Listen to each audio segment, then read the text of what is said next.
Selamat pagi teman sahabat Beli Pabian 78 di tanggal 13 Oktober 2022 ya. Nah, ini ada Pemto FJR ya, Fajri Jaya Raya ya teman-teman ya, singkatannya ya. Wah, seperti biasa ya, bedak dari Sumatera ini tebal sekali ya, musim penghujan ya.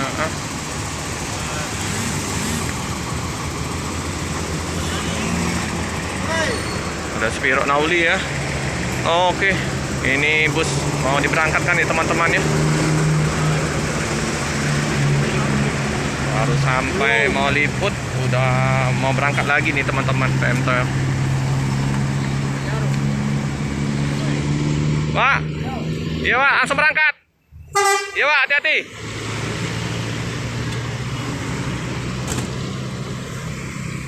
Oke teman-teman ya, diberangkatkan ya.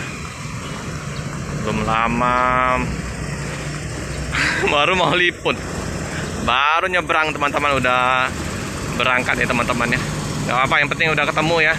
Ini tanggal 13 ya, tiba di Palembang jam setengah 9-an nih teman-teman ya.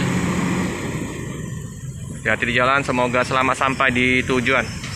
Ini suasana di loket Pemto ya teman-teman ya. Baru saja tiba di loket, udah berangkat busnya, tujuan ke Bandung. Oke ya, Spiro Nauli ya, 488. Mantap. Oke teman-teman, cukup sekian dulu video singkat di loket Pemto. Jangan lupa like, comment, subscribe, share sebanyak-banyaknya, tekan lonceng biar terupdate video-video selanjutnya. Terima kasih.